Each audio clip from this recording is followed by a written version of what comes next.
Esse é um tema complexo.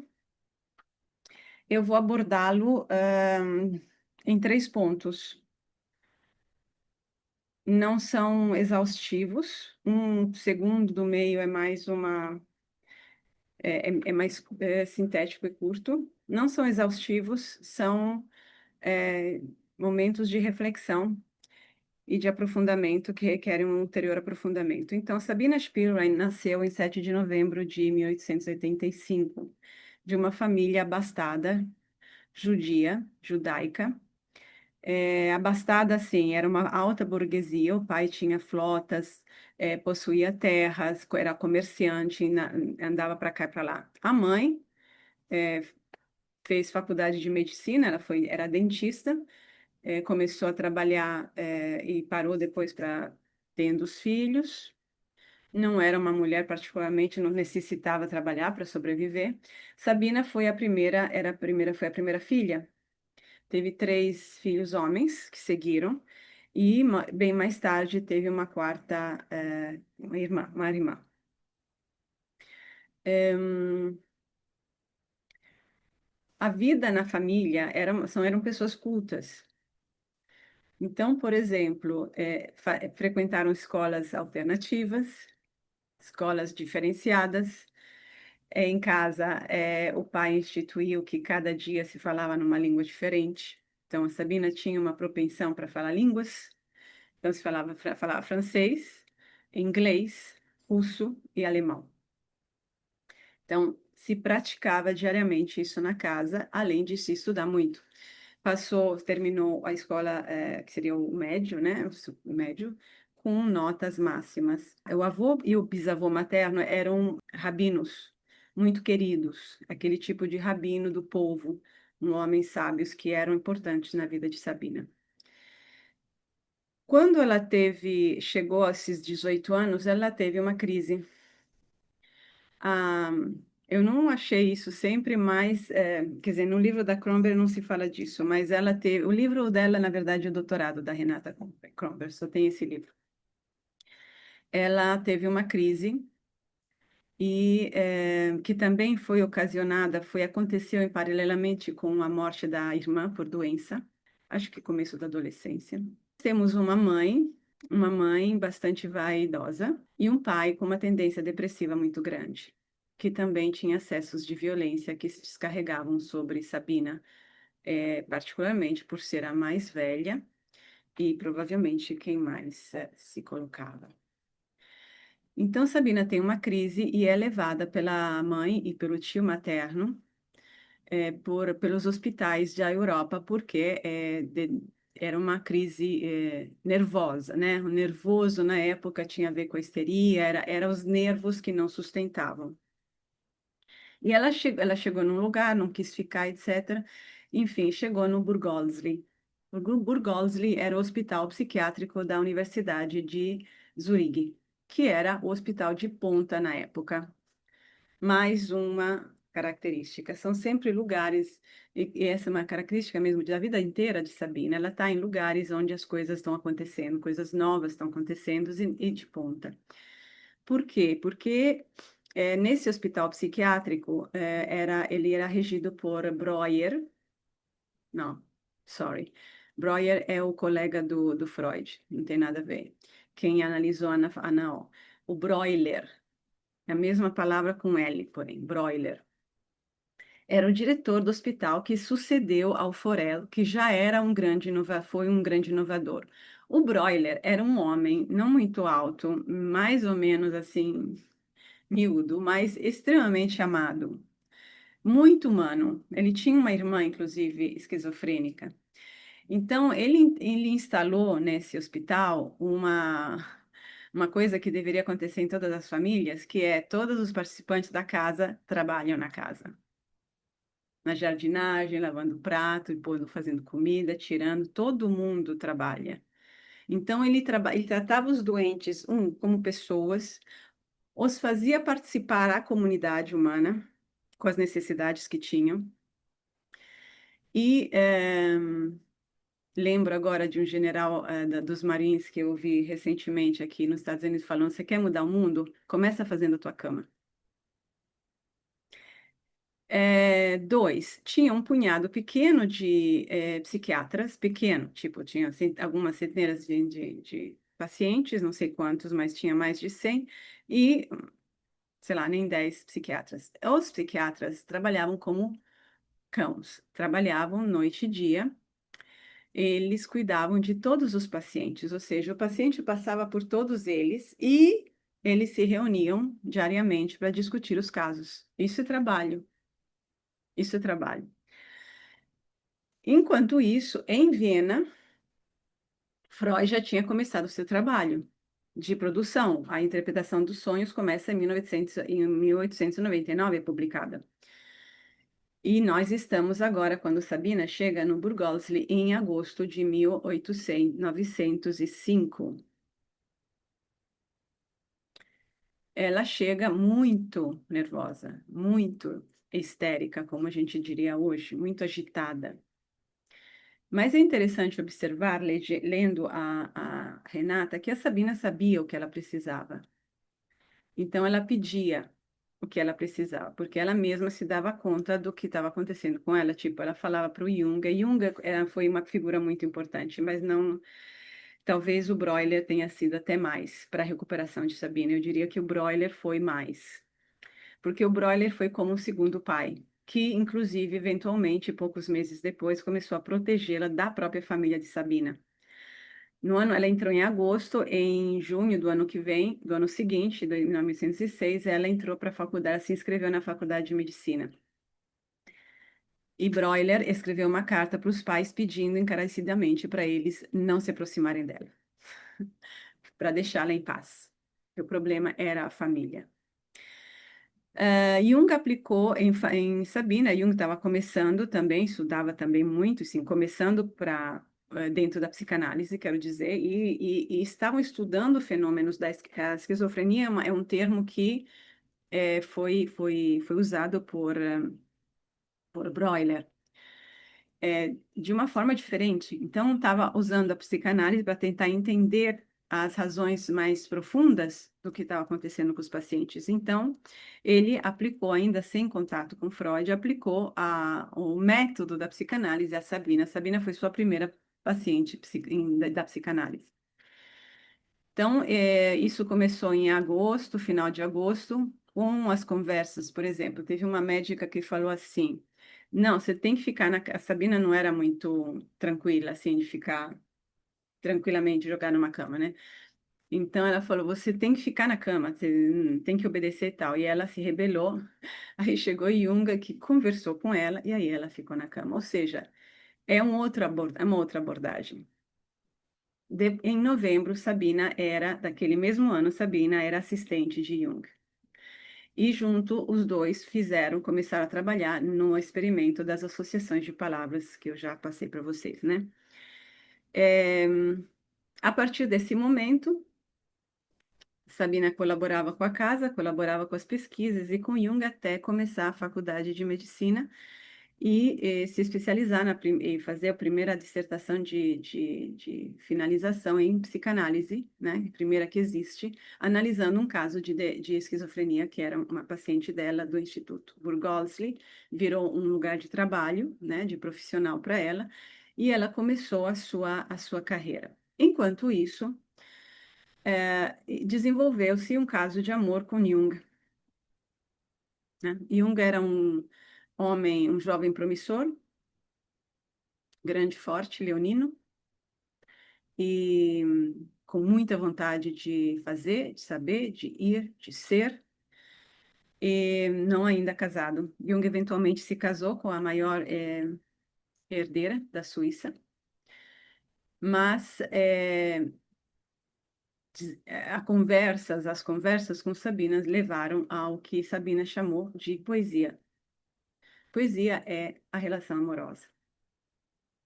Essa relação durou vários anos.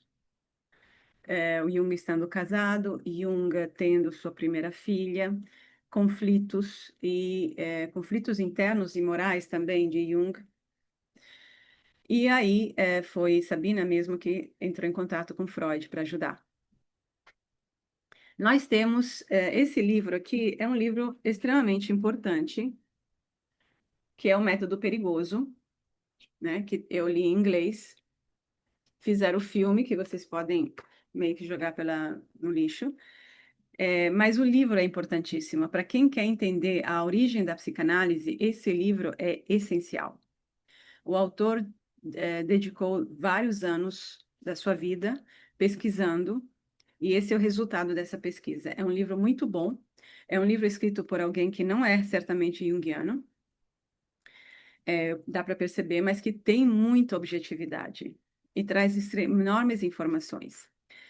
E nós estamos, então, em 1908, 9, num tempo extremamente fértil da psicanálise. Está tudo começando, pipocando ideias, muitas pessoas se reunindo, discutindo, etc. Então, se estabeleceu nessa altura já a conexão Jung-Freud. Jung já virou o presidente da Associação Internacional de Psicanálise. E Sabina está sofrendo também, além de outras coisas, né? Porque existe uma poesia fantástica com Jung, mas não existe a disponibilidade dele. Em grandes linhas, eu vou contar o resto da história, mais ou menos, depois a gente vai para o conteúdo. Em grandes linhas, eventualmente Sabina sai ela é a segunda mulher de assim se inscrever na Sociedade Psicanalítica Internacional. A primeira é a Margarete, não sei das quantas, que, é, conforme a Renata explica no vídeo, né? Ela demoraram 5 sessões cinco encontros para decidir que finalmente iam aceitar uma mulher. Aí entra a Sabina, em 1900, ela tem a guerra. A Sabina continua vivendo em Berlim, que era um centro extraordinário de cultura na época também. De Berlim, ela vai para, basicamente, enfim, ela acaba em Genebra. Em Genebra, ela é psicanalista do Jean Piaget, que teve o início da carreira dele como psicanalista. Atende Jean Piaget até que fica um pouco cansada, porque o homem só quer falar, discutir teorias, fica no racional, as sessões todas, né? E é nessa instituição, que era também uma instituição de vanguarda, que os diários de Sabina foram encontrados. Eventualmente, em 1923, ela volta para a Rússia, para a União Soviética agora. O contato com Freud tinha aumentado, a vida não estava fácil, porque ela estava sem família, né, praticamente, e teve a guerra. E teve a revolução na Rússia. Teve uma primeira revolução em 1905, ela estava em Zurigue, e depois teve a sucedida em 1917. Então, o país entrou numa grande transformação, mudança, caos, dificuldades, etc. E depois teve a guerra. Então, com a guerra, teve muita destruição, muita dificuldade, porque a União Soviética foi atacada por todos os lados, e os russos mostraram o quanto são um povo extremamente valente. Os russos se defenderam de todos os lados ao mesmo tempo e conseguiram fazer o que nenhum outro povo, na verdade, fez, porque eles tiveram muitos inimigos ao mesmo tempo, ideológicos e políticos, e sociais, assim. Então, ela chegou em 1923, sob também a influência de Freud, ela voltou para a União Soviética, foi para Moscou, que estava sendo um centro riquíssimo de cultura. Por quê? Porque inicialmente o comunismo queria criar uma nova sociedade humana. Então precisava elaborar esse novo homem. Quem é esse homem, esse ser humano que vai criar essa nova sociedade? Precisamos claramente rever todos os nossos conceitos, que é o que ainda a gente está fazendo. A Montefoschi contribuiu para isso. Naquele tempo se abriu as portas para tudo. Um bom movimento criativo se abriu as portas. Então Sabina chega com a psicanálise. E a psicanálise é bancada pelo Estado, realmente. E a Sabina trabalha com os maiores psicólogos e coloca as pessoas em contato, né? E um dos maiores é o Vygotsky. E ela mesma começa a fazer pesquisas em todas as áreas e tem um particular interesse pelas crianças, porque ela já tinha tido uma filha, casou-se em 1912 com um casamento arranjado, não de muito interesse, mas teve uma filha, a Renata, e analisou, estudou. estudou e observou algumas formação da linguagem, comportamentos, etc. E então ela foi trabalhar, foi virar a diretora do instituto daquilo que se chamou de Jardim de Infância Branco, porque era tudo branco, que foi fundado pela Vera Schmidt para crianças, inclusive o próprio filho do Stalin, de 7 anos, estava lá. Era uma escolinha, não era exatamente o jardim de infância, mas o que era o diferencial? Aplicava-se os princípios da psicanálise. É o primeiro lugar no mundo em que vamos ver como que a gente cria e educa novas pessoas a partir da psicanálise. E era tudo branco para permitir justamente que qualquer fantasia, qualquer projeção pudesse vir à tona. Inclusive, o consultório da Montefosco inicialmente era assim, não tinha nada. Bom, aí Trotsky é um dos maiores apoiadores, Lenin mais ou menos, mas Stalin chega, né? Quando morre Lenin, Stalin entra no poder. Stalin, como a gente sabe, é um psicopata, totalmente. E começou a ver a psicanálise como um produto burguês. E aí a perseguir a psicanálise, fechou a escola e baniu, fechou a escola inicialmente e aos poucos foi banindo a psicanálise. Sabina volta para a cidade natal, que é Rostov-on-Don, que é bem na ponta final da Rússia, embaixo, perto, mais na direção da Turquia e do leste europeu. Don é o rio, é Rostov sobre o rio Don. E volta para casa natal, né, onde ela nasceu, onde ela cresceu, onde ela viveu com os pais. O pai já nessa altura tinha morrido, a mãe já tinha morrido muito antes.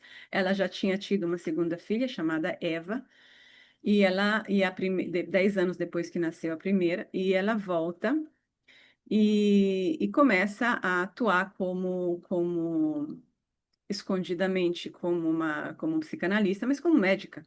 E antes também ela tinha tido uma crise anteriormente, quero citar isso, em que ela não sabia. Crise eu chamo porque ela não soube se ia continuar com a medicina, com a psicanálise, e ela foi a trabalhar, a atuar como médica. Novamente, agora tem que trabalhar como médica. E a outra grande paixão de Sabina é a música. Ela era uma pianista, tocava e compunha. E ficou com essa paixão e com a medicina, atuando também de forma camuflada a psicanálise. As coisas foram piorando, porque já a Segunda Guerra Mundial estava nas portas e o nazismo, né? Até que em 42, chegou um batalhão muito grande de nazistas, cujo objetivo era literalmente liquidar todos os judeus, incluindo aí os diferentes, que poderiam ser, por exemplo, os ciganos, né? No caminho da Áustria, em toda aquela faixa do leste europeu, descendo, e chegaram finalmente em Rostov-on-Don. E Sabina já tinha sido, pelo jeito, deslocada, foi morrer, né? É, os nazistas pediam que os judeus se encontrassem num ponto definido, trazendo consigo todas as joias que possuíam e dinheiro. Lá chegando, entregavam joias e dinheiro, pedia-lhes que se despissem e nus foram metralhados. E assim morreu Sabina Spielrein. Não creio que Jung tenha se emocionado ou lembrado desse momento, talvez. Mas o Jornada da Alma mostra isso, né? Bom, vamos lá para algum significado, para um aspecto do conteúdo. Adriana, Sim. na verdade o filme não mostra toda essa realidade, mostra que ela morre numa igreja. Ah, sim, é verdade que ele acorda. Não acredito nisso, não. Não creio que ele tenha morrido na igreja, não. Essa é uma das versões que eu vi com a Renata que tem essa versão, mas. E essa versão, segundo essa versão, teria sido muito antes. E, na verdade, a data é 11, dizem 11 ou 12. Eu acho que seja o 12, enfim. Eu chamaria esse texto, Destruição como Causa do Devir, Canto ao Amor. Escrito dentro do conhecimento, linguagem e tentativa de descobrir de expressar essa ideia. Mas é essa a ideia, eu vou mostrar por quê. Inicialmente, no texto, vocês percebem que ela fala da biologia. Então, tem uma coisa importante em Sabina que faz com que ela fique mais do lado de Freud, que é o físico tem um valor. A gente não pode abstrair do corpo. O físico tem um valor e é por isso que eu vou citar o tópico 2 brevemente, porque o corpo fala também, as coisas do corpo falam. E a gente precisa saber reconhecê-las e não ficar só na mente, no simbólico, que acaba sendo mental. O que ela diz, uma das coisas, enfim, como eu repito, são tópicos. Existe a diferenciação. Existe uma tendência inevitável do ser na direção da diferenciação. Eu estou usando uma linguagem que, se vocês perceberem, é montefusquiana. O ser tem uma tendência à diferenciação, isso ela fala. Eu acrescentei do ser, e a gente viu isso no módulo 1, no básico 1. Todo conteúdo, olha o raciocínio aqui, todo conteúdo que se apresenta à consciência é um produto da diferenciação de outros conteúdos que, de um ponto de vista psicológico, são mais antigos. Esse é um conteúdo que se diferenciou de outros conteúdos que permanecem no inconsciente e esse aparece. Esses outros conteúdos são antigos aqui. Esse aqui aparece para a consciência, é uma diferenciação. Ele não aparece igualzinho, por quê?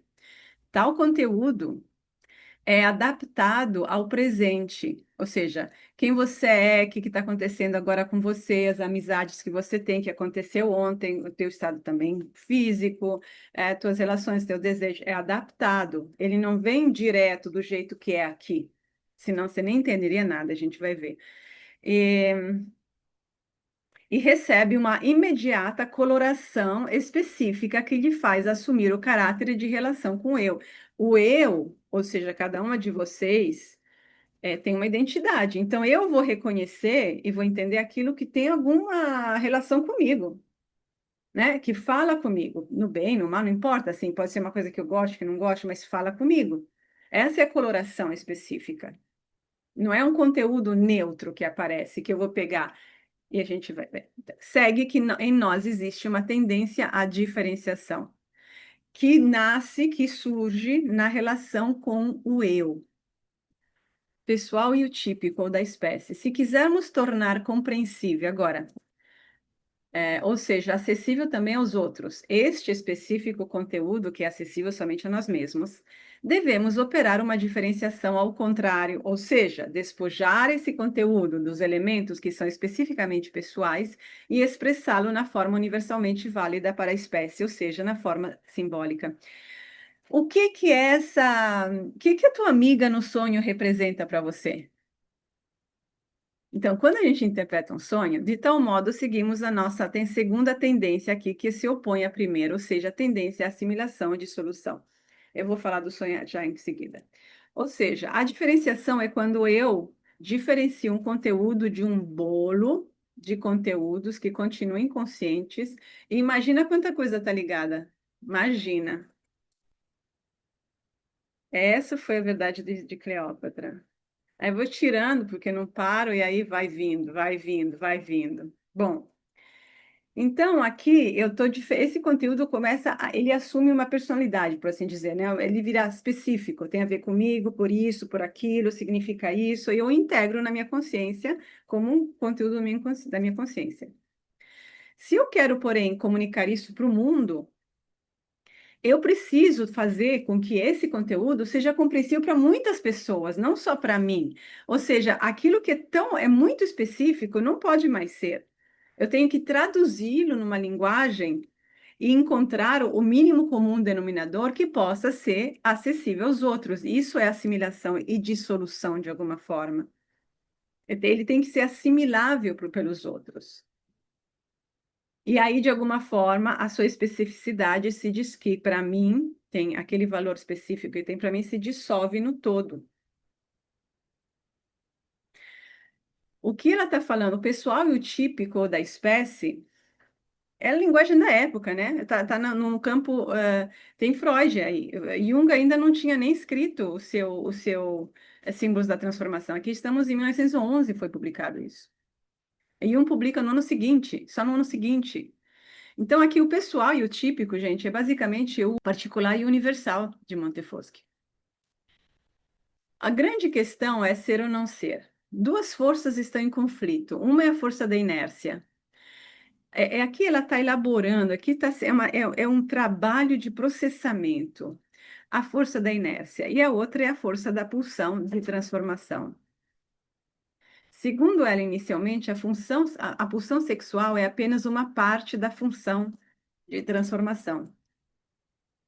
Ou seja, a libido é uma parte da energia vital. E a energia vital é transformação.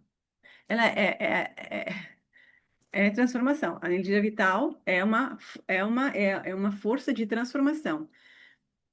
Agora, essa força de transformação encontra uma questão que tem uma força de um conflito interno, né? A Montefoschi mostra isso. Que a força ela chama de inércia. Eu adorei é perfeito, né? Porque o eu quer estabilidade. É estabilidade e inércia. Não quer mudar. Quer mudar é desafiador. O eu e o nós, particular e universal. E, melhor, é o homem particular, ou seja, Adriana Tanese Nogueira. E o nós é quando nos vemos, na verdade, eu estou esticando um pouco o conceito, mas é nessa direção que vai, é o homem que a Montefoschi chama de genérico, ou seja, qual é a tua função histórica agora? Quem é você do ponto de vista do sujeito histórico? Que não necessariamente é a mesma pessoa que você é para tua mamãe, que você, quando você sente com a tua mamãe, com o teu papai, tá. Esse é o nós. A assimilação faz com que de uma unidade que vale para o eu, seja constituída uma unidade de conteúdo, de valor, né, para o nós. Dissolução e assimilação de uma experiência pessoal na forma de uma obra de acontecem, na forma de uma obra de arte, de um sonho, do simbolismo patológico, transforma a primeira em uma experiência da espécie e faz do eu um nós. Ou seja, quando eu consigo expressar a minha vivência pessoal, um elemento pessoal que eu encontrei na minha vida, que eu estou vivenciando, que eu estou processando numa obra de arte, eu estou compartilhando esse elemento que já está desprovido daquelas características específicas minhas, mas que ainda assim é um produto disso para o todo, contribuindo para a evolução do todo. E os sonhos são isso. Por isso que a gente tem que perguntar. Então, você sonha com a tua amiga. Sonha com a tua amiga. Aí, o que que a gente faz? A tua amiga é a Juliana, que estava com você no primário, ela bateu no teu dedinho e depois ela sumiu, ou ela estava com o teu namorado, ou ela te apresentou, enfim, tem uma história aí. Então, o que que a gente precisa para interpretar o sonho? A gente precisa identificar aquele elemento na Juliana que está falando com esse presente teu e que transcende todos esses detalhes específicos. Às vezes o paciente fica preso, ou você fica presa, mas tem um elemento. Por isso a gente fala, o que que ela representa? Quando a gente fala isso, a gente está indo mais fundo do que simplesmente as memórias específicas e o conhecimento que você tem da pessoa.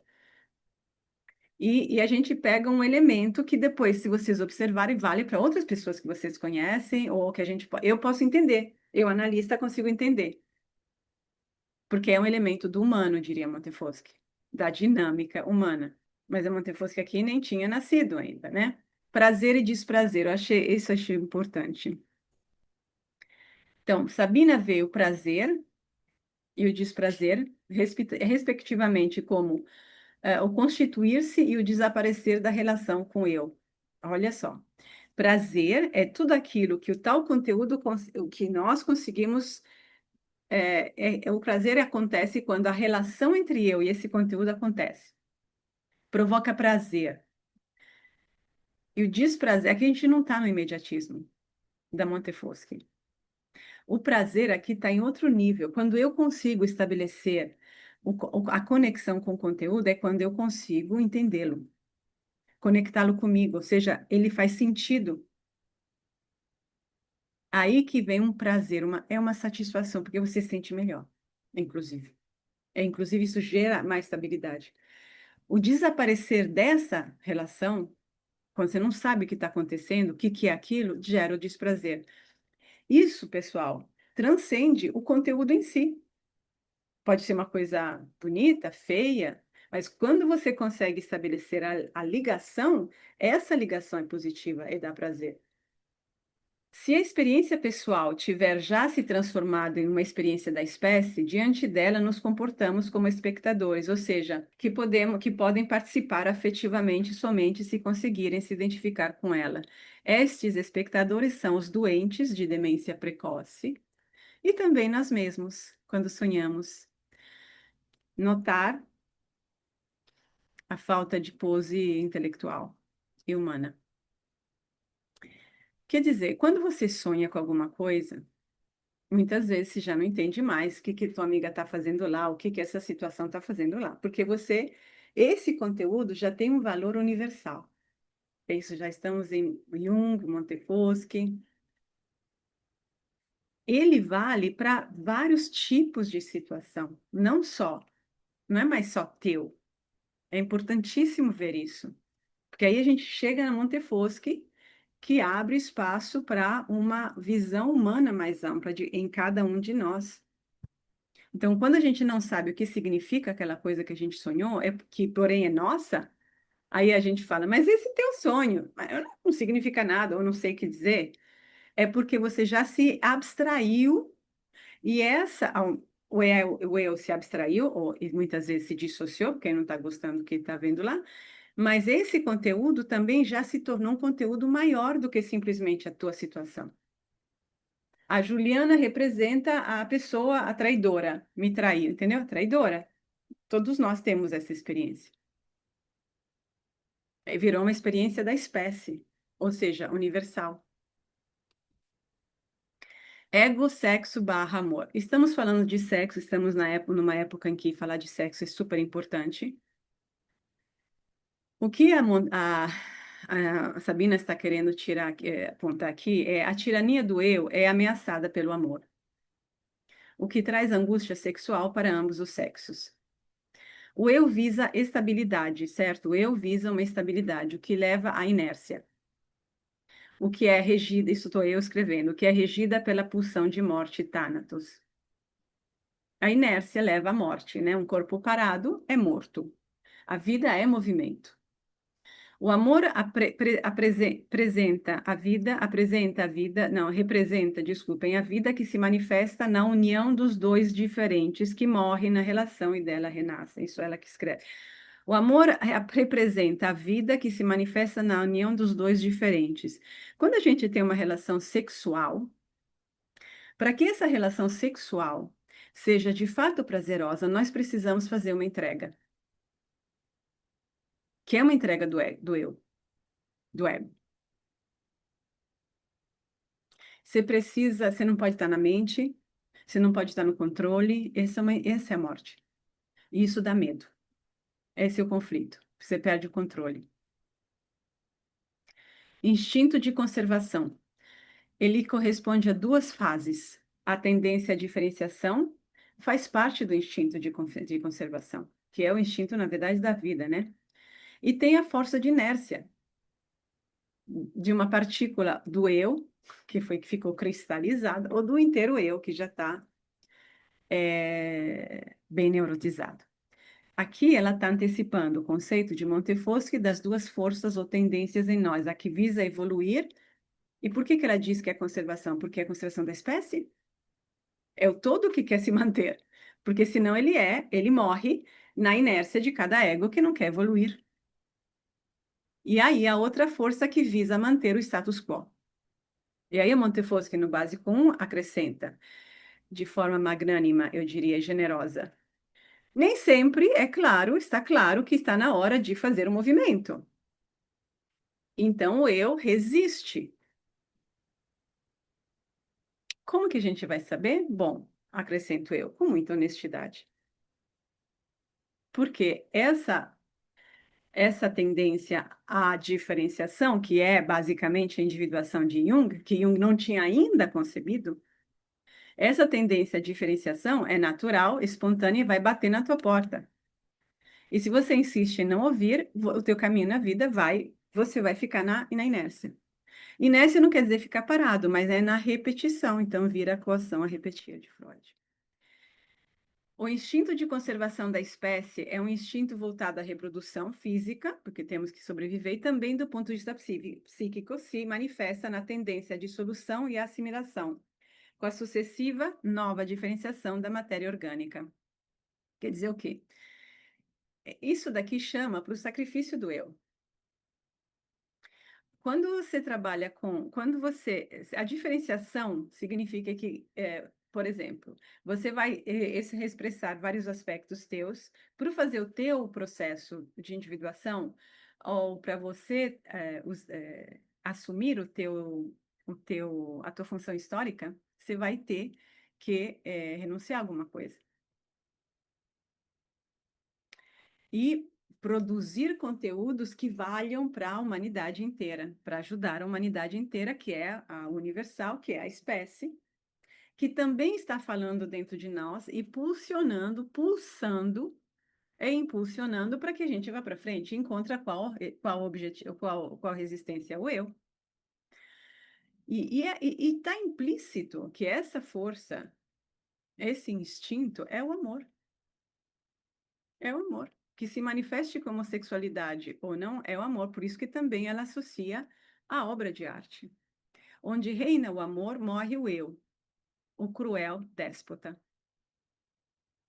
Agora, morrer o eu não significa que você vai estar nas mãos de ninguém. Morre o teu interesse particular, morre aquele limite que mantenha o estado de inércia a todo custo.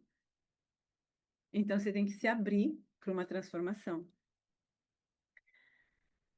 Sentimento sexual, ela chama de sentimento sexual.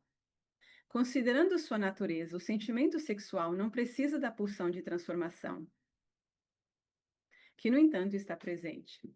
É a pulsão de transformação que precisa do sentimento sexual. Em palavras banais, sem tesão não tem solução. O último sentimento sexual sendo um componente necessário do primeiro, porque a transformação só ocorre porque tem um movimento muito forte com essa característica sexual. Que se você, porque estamos falando do corpo, mas se você entrar no plano do psicológico, do espiritual, chama-se amor. Pois de outra forma, como as combinações sobreviveriam? Elas terminariam morrendo, que é o que acontece. Ter combinações de pessoas sem o sentimento sexual, ou seja, amoroso, ou seja, sem o amor não há transformação. Essa é a frase, essa é a questão. Sem amor não há transformação. E o amor implica uma morte do eu. E isso vale para o nosso trabalho. Vale para ser analista e vale para fazer uma análise. Eros, pulsão da vida, movimento, Thanatos, pulsão da morte, Inés. No texto de 1912, dali em diante, é inegável que Spiro, isso aqui é a Renata que fala, não mais toma a transformação como pulsão, mas considera a transformação como efeito da pulsão. Efeito, agora a palavra efeito. Ou da preservação da espécie. E das voltas com a destruição do antigo e com a construção do novo. Isso aqui, a transformação não é uma pulsão, então, é o resultado. Pelo resultado da pulsão sexual, você tem a transformação. Pulsão sexual de morte, entre aspas, fundida à pulsão sexual de vida, causando movimento em devir. Essa pulsão sexual de morte, na verdade, é o que antecipa a dialética do ser de Montefoschi. Essa pulsão é a seguinte: a tendência evolutiva exige que nós tenhamos que nos renovar periodicamente. Renovar a nossa identidade, os nossos apegos, os nossos valores, é isso, é o movimento regressivo da libido, etc. Então, o que está impulsionando tudo isso é o que ela chama de pulsão sexual ou da preservação da espécie. Esse é o ser de Montefuschi. No amor, a dissolução do eu no amado é contemporaneamente a mais forte afirmação de si É uma nova vida do eu na pessoa do amado. A gente se renova. Se não houver amor, então a representação de uma transformação do indivíduo psíquico ou físico, sob a influência de um poder estranho, como no ato sexual, é uma representação de anulamento ou de morte. A destruição como causa do devir, ou seja, o canto ao amor, ou seja, você se transforma no ato sexual só se houver amor, só se esse ato sexual for de amor, porque é o amor que faz a entrega. Se não, não tem isso. É só um esgotamento, representação do anulamento ou da morte. Porque aí você se sente não ameaçado, se sente dominado por uma força, mas você está só resistindo. Você não se deixa levar e se deixa transformar. E não se deixa levar, ou porque o eu está cristalizado, a personalidade está completamente cristalizada na resistência, na inércia, ou porque não tem amor. A relação não é de amor. Os dois instintos, então, de conservação. Um é simples e consiste somente em um elemento positivo, ou seja, eu me conservo e guardo a minha vida e protejo a minha vida. O outro é ambíguo, que é o instinto de conservação da espécie. A espécie, para continuar, precisa que haja a morte do eu periodicamente. E aonde é que é mais forte isso, se não inicialmente na sexualidade? Inclusive porque nós mulheres ficamos grávidas e a gravidez é uma forte queda e transformação do eu. O parto é um risco. A amamentação é uma doação. O que é senão uma entrega e um sacrifício do eu e uma morte do eu antigo? E é isso que as mulheres de hoje têm dificuldade em fazer. Porque elas querem continuar sendo iguais antes e depois de ter o filho. Não querem passar por isso, porque hoje o ego está completamente na inércia.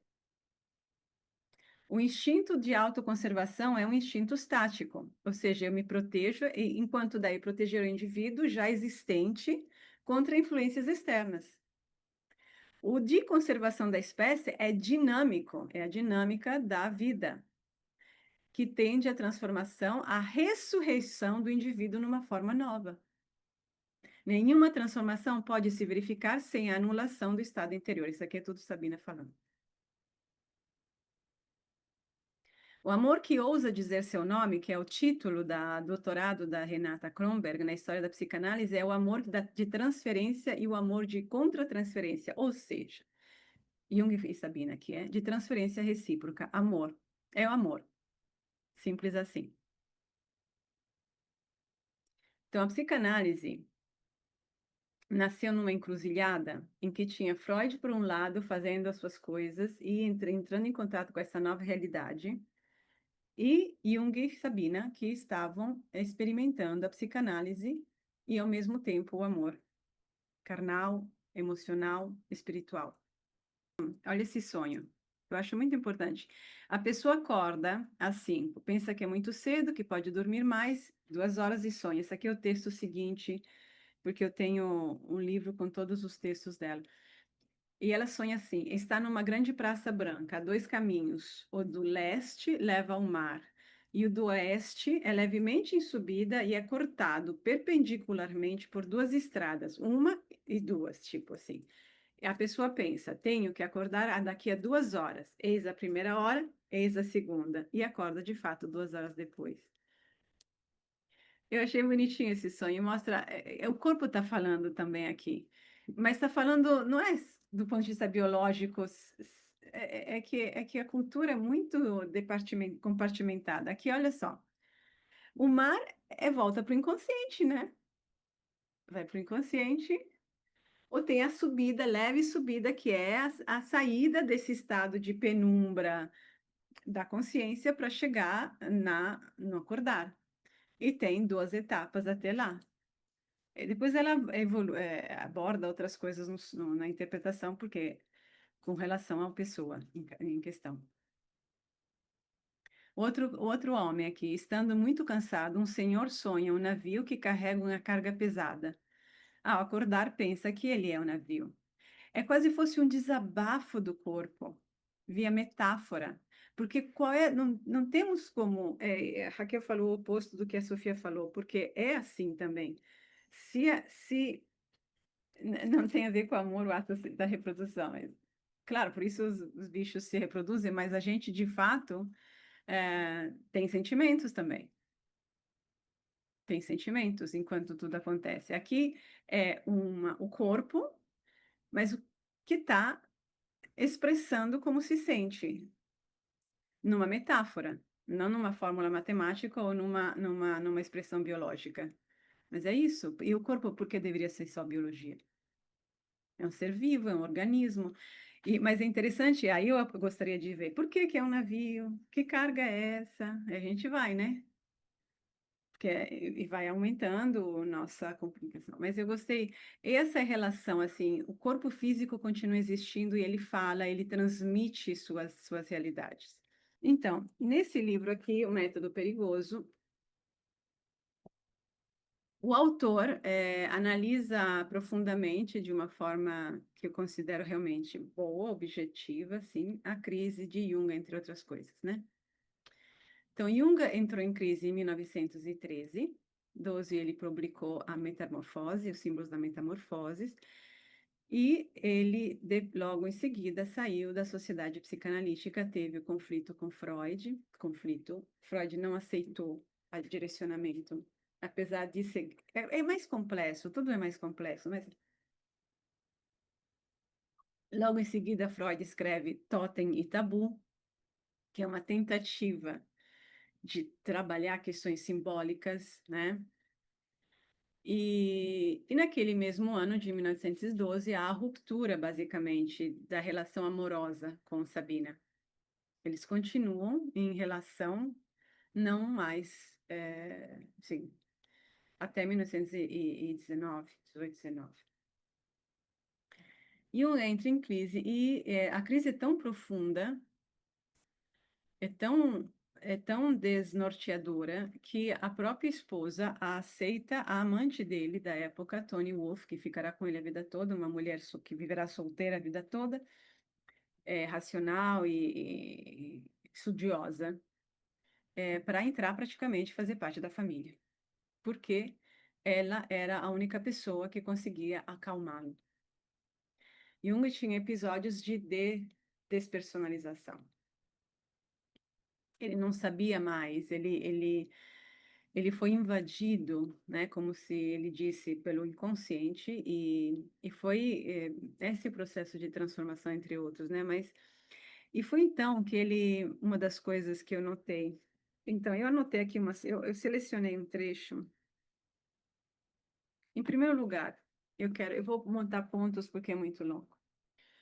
Em primeiro lugar, o autor escreve assim, no final, é muito curioso, eh, que Sabina foi conhecida por uma teoria que ela não criou. Destruição como causa do devir busca resolver o problema da sexualidade reprimida, apelando para uma visão da sexualidade que é ambivalente em si própria, porque você tem que se entregar, morrer numa certa identidade, e ao mesmo tempo é uma força muito poderosa que te empurra nessa direção. Então não tem nenhum instinto de morte, nem o termo, ela não usa esse termo, nem tem a ideia. A Renata Kronberg, não sei se ela leu esse livro, porque ela repete, mas ela vem do Freud, ela tem um preconceitozinho aí, que está explícito, quando ela diz que Sabina reclama com Freud, expressa a questão da situação com Jung, e como Jung parece que está usando ideias dela. E Freud dá a entender que ele vai resolver isso. E depois parece que Jung dá algum reconhecimento, sim, tem na segunda parte, na primeira parte do simbolismo lá, o símbolo da metamorfose, parece que ele cita Sabina algumas vezes. Mas o próprio Freud citou Sabina numa nota de rodapé como quem antecipou vagamente o princípio de morte que ele depois formula plenamente. E não foi isso que Sabina fez. E isso não é fazer jus a ideias alheias. Bom, e então, Freud, diz o autor, enquanto Freud estava buscando tornar a mais importante contribuição de Sabina fundamentalmente não compreensível para as gerações futuras, Jung a estava tornando imortal. Sob outro nome, porém. O que vai chegar como surpresa para muitos, etc., que acham que não conhecem, mas praticamente Jung criou o conceito de ânima com base em Sabina. A ânima da qual fala Jung é, a marca de água é Sabina.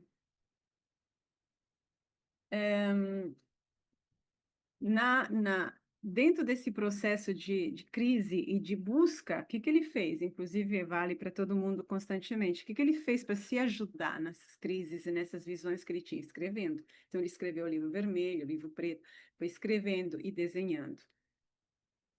Aí ele chegou à ideia dos arquétipos, começou aí, e ele chegou a 4 inicialmente, depois criaram-se arquétipos de todos os tipos, tem até arquétipo Cleópatra, que não existe. Os 4 arquétipos iniciais que Jung criou, escutem, é a persona, que é a personalidade de fora, como é vista, a sombra, baseada nesse personagem, que é o frade Medardo, que é o personagem de um conto alemão da época conhecido, que se deixou tentar pelo diabo e que ofereceu um elixir que leva para uma transformação da identidade e para a entrada do mal. E aqui o mal, entre aspas, o que que é o mal para a consciência, para a persona? O que que é o mal para a persona? Tudo aquilo que vai sacudir a estabilidade dela. O terceiro arquétipo é o homem sábio, que ele já nesse livro já tinha apontado que é Freud. E o terceiro é a ânima, que é Sabina. Porque com Sabina é que se abriu o portal do inconsciente, nas conversas impregnadas de amor. E qual é a força que abre mais a alma, se não o amor? No amor é que a gente se abre. Por isso que a análise sem amor não funciona. O amor é a força que abre.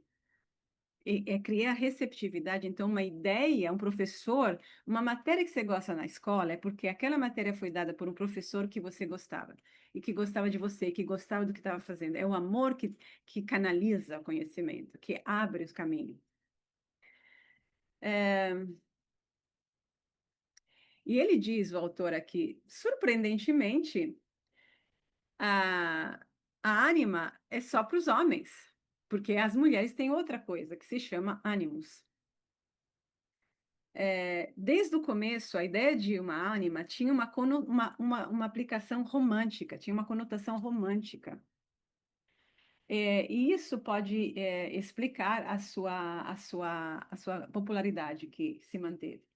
O processo de se apaixonar, de acordo com Jung, consistia em projetar a ânima interior sobre uma mulher, que a gente fala isso até hoje, né? Que poderia depois se tornar que ele poderia depois experimentar com uma tentadora perigosa, ou então com uma inspiradora, musa inspiradora, e como alguém que poderia levar o homem como musa, para alcançar a fonte de sua criatividade. Ele disse, ele cita um livro que fala Jung cita uma frase desse livro que define esse personagem feminino como aquela que deve ser obedecida. A primeira menção de ânima acontece nos escritos de Jung de 1920, no livro do Psicologia, Tipos Psicológicos, que é um volume bem grande. E de uma forma muito críptica, muito difícil de entender. Nas suas memórias, mas muito depois, fica claro, entretanto, a sua experiência pessoal que a presença da sua experiência pessoal nos trabalhos que ele realizou nos anos difíceis de autoanálise durante a Primeira Guerra Mundial. E vamos ser bem sinceros aqui, porque essa situação foi tão difícil que em 1915 a esposa permitiu que a amante entrasse em casa, porque ninguém tinha controle sobre a situação. Teve um momento em que Jung sentiu que a sua alma esvaía-se, como se ele fosse puxado longe, tivesse, olha só, fosse levado para a terra, até as terras dos mortos, que é o Hades, que é o inconsciente, que é sei lá o que mais, né? Logo depois, enquanto seus filhos tinham pesadelos de noite, ele se sentiu assombrado por um coral de espíritos que gritavam, demandando: voltamos de Jerusalém e porque não encontramos o que fomos buscar. E aí ele escreveu os 7 sermãos aos mortos, de uma forma muito obscura, porque parece, assim falou Zaratustra. A estratégia básica de Jung para lidar com esses momentos era escrever escrupulosamente, continuo dizendo, gente, exatamente isso que precisa fazer, cada imagem e fantasia que vem na mente nesses momentos. E foi enquanto ele estava nesse processo de escrever tudo que encontrou o arquétipo da ânima. Ele escreve, Jung. Quando eu estava escrevendo essas fantasias, uma vez me perguntei, o que estou realmente escrevendo? Certamente isso não é ciência. Ele está no século, né? Estamos no começo do século XX. Estamos, enfim, ele é um homem científico, ele é um suíço, uma pessoa totalmente tradicional. Então, o que que é? Aí uma voz dentro dele disse, é arte. Eu fiquei surpresíssimo, chocado. Eu nunca encontrei, nunca passou pela minha cabeça que aquilo que eu estava fazendo tivesse qualquer conexão com arte. Então eu pensei, talvez meu inconsciente está formando uma personalidade que não sou eu, mas que insiste em aparecer através dessa expressão. Eu sabia, com certeza, que aquela voz vinha de uma mulher. Reconheci essa voz como aquela de uma paciente, uma talentosa psicopata, que na época significava pessoa com doença nervosa, que tinha uma forte transferência sobre mim. Ela se tornou uma figura viva dentro da minha mente. Obviamente, aquilo que eu estava fazendo não era ciência. O que poderia ser senão arte? E foi através era como se elas fossem a única alternativa no mundo. É, isso, assim, essa era a forma como a mente de uma mulher funciona. A delícia, desculpem. A mente da mulher funciona. Ou seja, falar em arte e não em ciência. Eu disse muito enfaticamente para essa voz que minhas fantasias nada tinham a ver com arte e senti uma enorme resistência interior. Nenhuma voz veio de retorno e eu continuei escrevendo. Então chegou o próximo ataque. E de novo a mesma afirmação: isso é arte. Desta vez eu a peguei falando e respondi: não, não é arte, ao contrário, é natureza. E me preparei para assumir, fazer, né, criar uma discussão.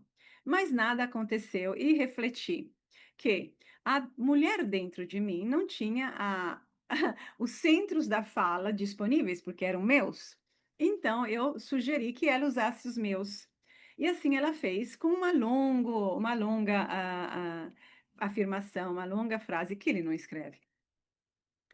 Eu estava muito intrigado pelo fato que uma mulher poderia interferir comigo de dentro. A minha conclusão foi que ela deveria ser a alma no sentido primitivo. E comecei a especular as razões porque o nome ânima foi dado para a alma, ânima, né? Foi dado para a alma no sentido soul, né? Ânima, alma. Porque esse pensava que era feminina. Aí cheguei à conclusão que se tratava, esse feminino interior joga um papel típico ou arquetípico no inconsciente do homem e a chamei de ânima, e o correspondente é o ânimos. No começo foi um aspecto negativo que mais me impressionou. Eu me senti um pouco encantado, chocado. Era como se uma presença invisível estivesse no quarto. Aí uma nova ideia chegou até mim. Começar a escrever todo esse material para análise. E de fato, foi de fato escrever cartas, foi de fato escrever cartas para a Anima, como se fosse uma parte de mim com um ponto de vista diferente daquele, do ponto de vista da minha consciência. Eu recebi inesperados, diferentes respostas. É como um paciente em análise com um fantasma e uma mulher. Toda noite eu escrevia diligentemente, pois eu pensava que se eu não escrever, não teria outra forma para a ânima chegar a expressar as fantasias. Também, escrevendo-as, eu não daria a ela chances de distorcer os meus argumentos. Enquanto eu escrevia, muitas vezes eu tinha reações particulares, esquisitas, peculiares, que me desestabilizavam.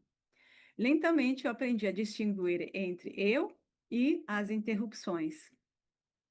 Quando alguma coisa de emocionalmente vulgar ou banal aparecia, dizia para mim mesmo: é perfeitamente verdade que eu tenho esses pensamentos de vez em quando, mas eu não tenho que pensar e sentir isso agora.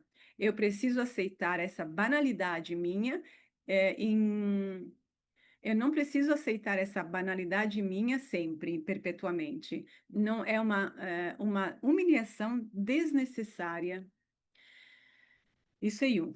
Aí o autor continua. Eventualmente, finalmente Jung chegou a sentir que a ânima tinha também um aspecto positivo. E por décadas a vir, ele iria se voltar a ela para quando se sentia emocionalmente perturbado. Tipicamente, ele pediria por ajuda para acessar seus conteúdos inconsciente. Mas a sua experiência inicial foi muito desconfiada, baseada na desconfiança. Escreve Jung. O que a ânima dizia parecia para mim profundamente inteligente, mas esperto. Se você pegasse aquela interpretação, e se eu tivesse tomado aquelas fantasias do inconsciente como arte, não teriam, olha só, a raciocínio de Jung, não teriam teriam permanecido somente com percepções visuais, tipo assistir um filme. Eu não teria sentido obrigação moral em relação a elas. Por isso que ele acha traiçoeiro a pensar que isso possa ser arte.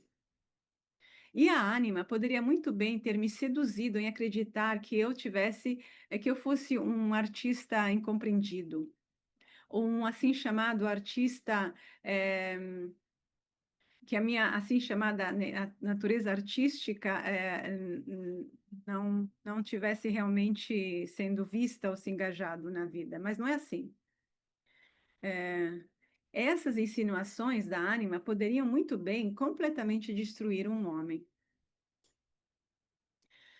Autor escreve. Jung deixou muitas poucas evidências, marcas sobre quem essa ânima poderia ser. Ele afirmou que ele finalmente rompeu com uma mulher durante os anos 1800, 1918 e 19, e que isso o ajudou a emergir das trevas, entre aspas.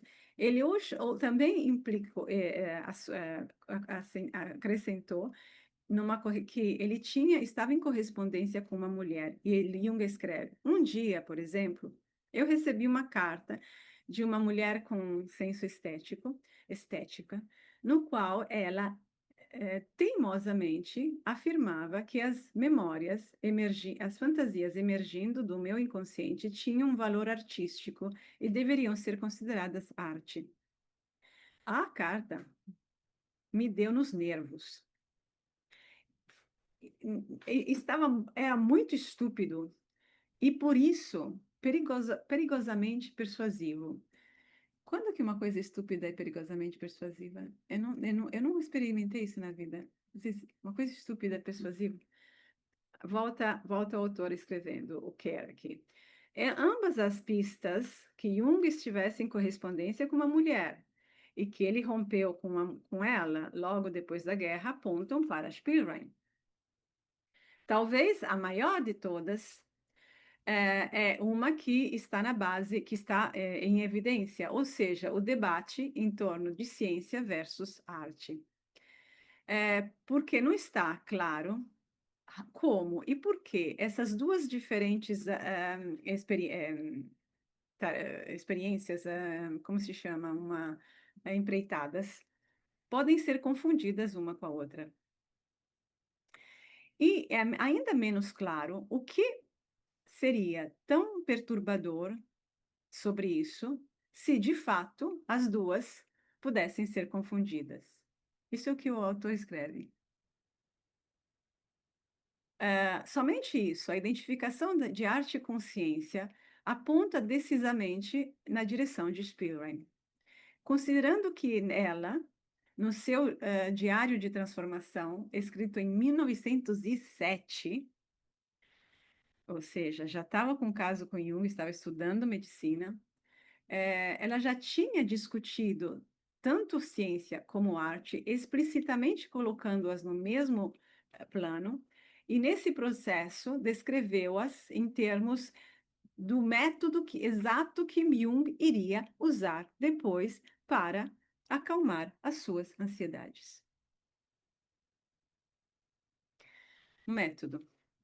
Jung escreve: todo complexo quer escapar das limites da personalidade. Busca se assemelhar à personalidade e suas reflexos, e quando você segurar um espelho, risadas acontecem mesmo quando não tem nada para rir.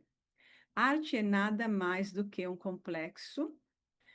É bobagem, desculpe, não dá, muita bobagem. Que se tornou independente, ele não está conseguindo organizar as ideias aqui. É isso que eu penso. A arte virou uma coisa que não está conseguindo se manter. Agora, eu só quero terminar uma coisa aqui. O processo básico da criação artística, segundo Spiran, espelha o fazer o amor. E, na verdade, representa um equivalente interior. Porque existe uma destruição. A destruição é a perspectiva puramente privada do artista, e existe uma transformação, que é a produção final, que pode ser compartilhada com o mundo. Se Jung estava ouvindo a voz de Sabina dizendo isso é arte, então ele estava simultaneamente ouvindo também as outras implicações da teoria dela, porque se ela começou a falar disso em 1907, né? E aqui depois, isso demorou anos, 10 anos, 15 anos. É, que ele se desse conta ou não, eles eram uma manifestação de instinto. As suas ruminações não eram meramente introspecções, aventuras introspectivas. Jung não era só um introvertido naquele momento que estava se aventurando em novas interpretações objetivas, científicas. que ele se desse conta ou não, eram manifestações de um instinto sexual, o desejo sexual. De fato, a acusação implícita, e ainda mais grave, de que estamos aqui compreendendo, que está em jogo, é na afirmação, na determinação de Jung em desistir de suas banais e vulgares emoções, como o sentido de que a ânima tem potencial tanto positivo como perigosamente persuasivo, nos levam que a voz está implicando mais uma vez, a tentação é mais uma vez em sucumbir às suas fantasias de Jung sexuais, os desejos sexuais por Sabina. Assim como os anos anteriores ele tinha admitido, e ele tinha feito, e que ele hoje se sentia que não seria homem se continuasse fazendo isso. E aqui eu acho, diz o autor, que é legítimo se perguntar se talvez Jung não tivesse deliberadamente não representado, não contado completamente aquilo que a ânima de fato disse.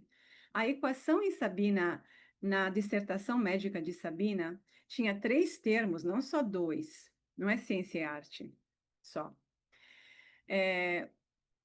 Em adição, a outra palavra era poesia.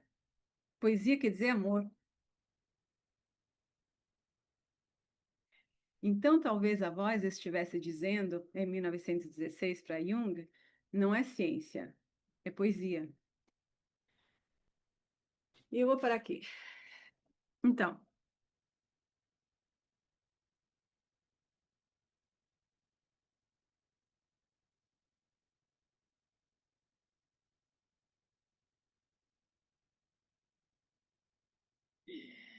Então, o que acontece assim, a psicanálise é um campo muito, é uma dimensão do conhecimento, da área do conhecimento, é uma área do conhecimento muito diferente das demais.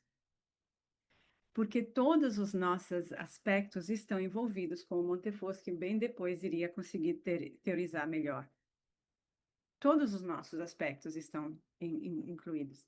E uma relação acontece, como disse Montefoschi, na transparência recíproca, que acontece na liberdade de ser. Liberdade que cada um dos dois recupera para si quando se independentiza daquilo que bloqueia, que é a mesma coisa que Sabina fala da morte do ego. O ego tende a uma estagnação quando ele não quer mudar,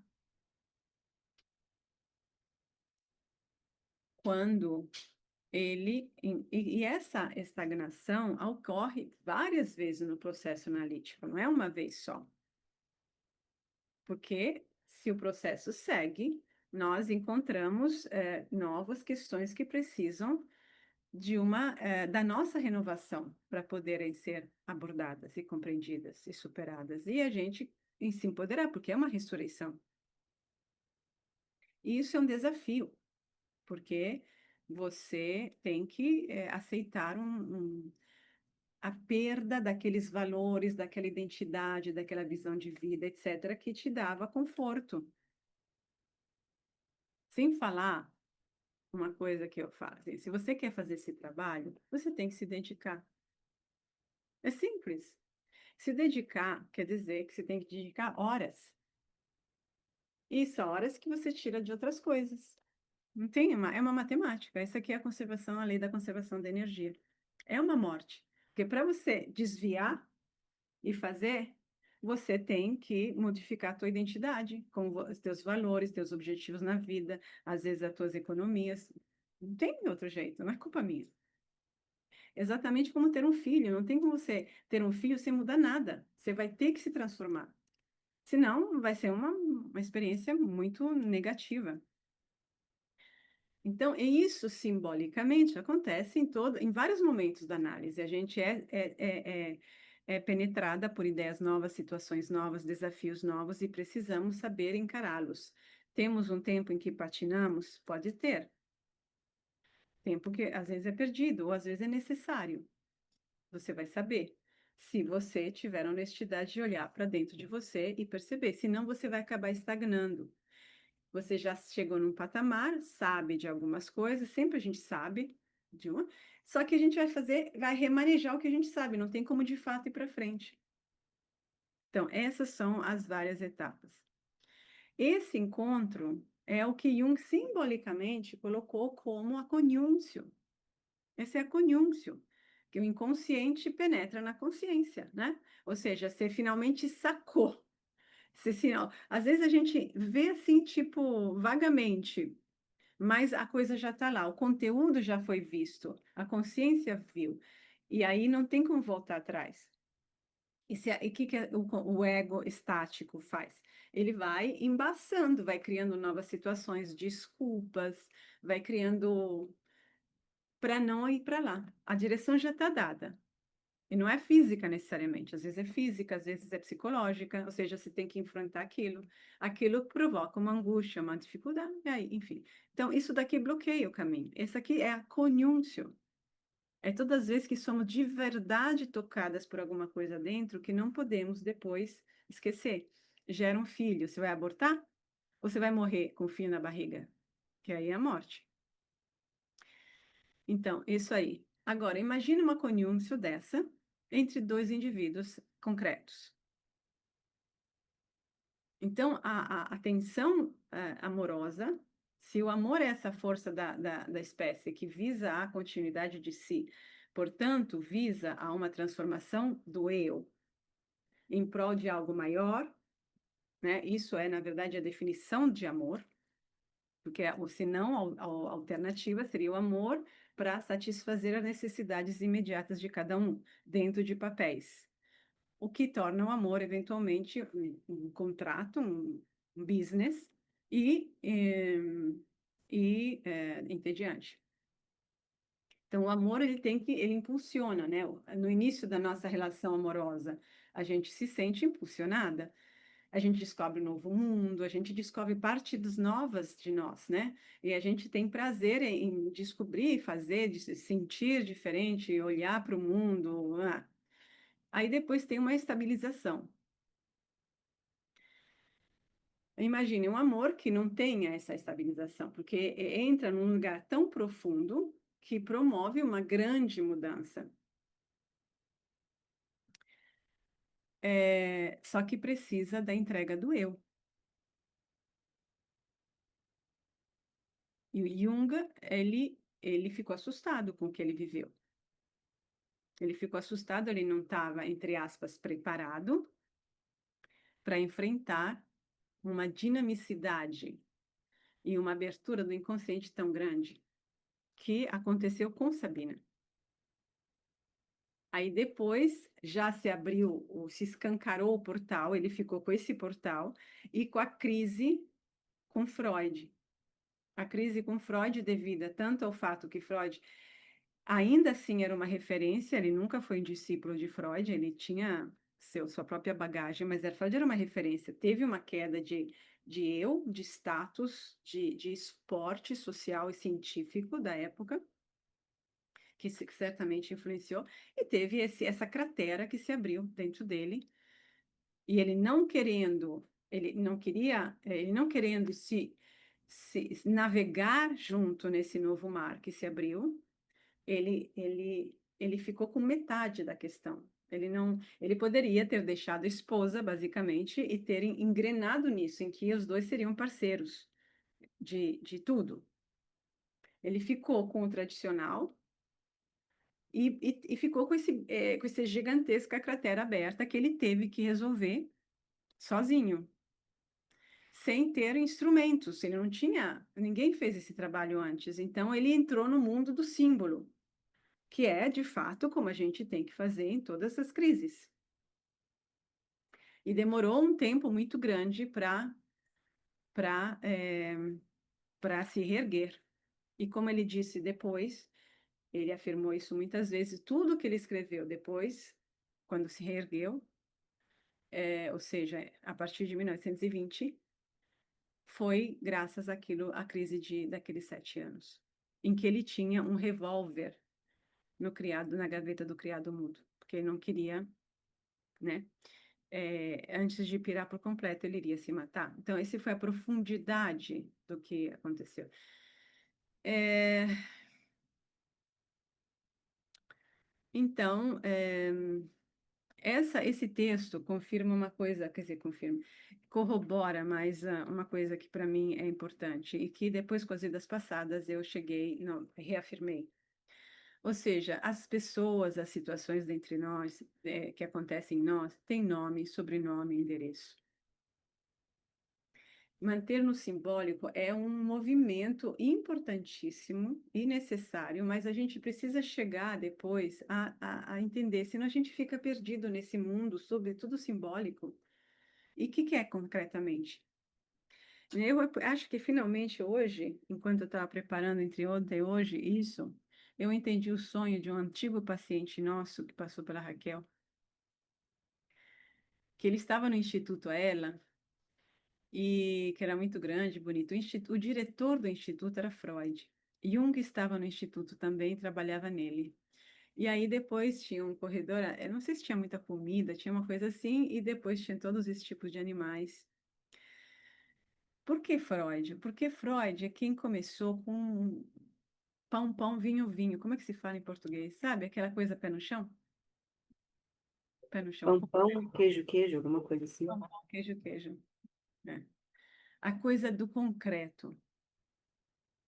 Porque senão a gente. E Sabina tentou muitas vezes conciliar Freud e Jung explicitamente com os dois, mas tinha um orgulho e talvez tinha necessidade, naquele momento, de cada um desenvolver a sua. E Freud tinha interesse em ter Sabina do lado dele.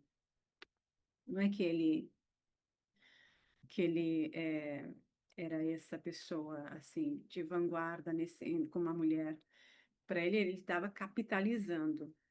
Enquanto Jung estava em crise, ele estava capitalizando porque ele estava querendo que a psicanálise fosse adiante. Era uma empresa que tem que ter adeptos o mais possível e depois ser mandada para a Rússia para levar a psicanálise adiante. Enfim, tem uma estratégia aí de conquista que é de afirmação da psicanálise. Mas esse é um trabalho arriscado, por isso que se chama o método perigoso. Porque a gente, não só a gente pode se apaixonar pela outra pessoa e podemos encontrar a pessoa, que é a pessoa, não tem nenhuma, é a pessoa. Mas é um trabalho que vai sempre gerar em nós movimentos profundos e nos desafiar a olhá-los e a nos transformarmos constantemente. Ah, e aqui termina que o nosso amigo Jung, no final da vida, ele se isolou de tudo e foi ele ficou na torre dele, Bollingen. Ele construiu uma torre, não tinha água corrente, não tinha eletricidade, ele viveu lá. E ele criou uma escultura na da vida dele, em que mostrava um urso e embaixo tinha escrito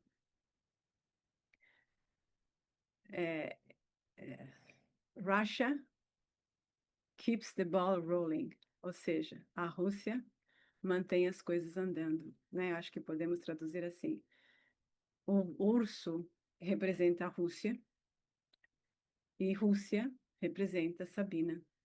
E o autor escreve: é triste que nem no final o nome de Sabina pôde ser usado. Aparentemente, ela inspirou a vida toda dele, né? Quer dizer, ele de fato nunca se esqueceu.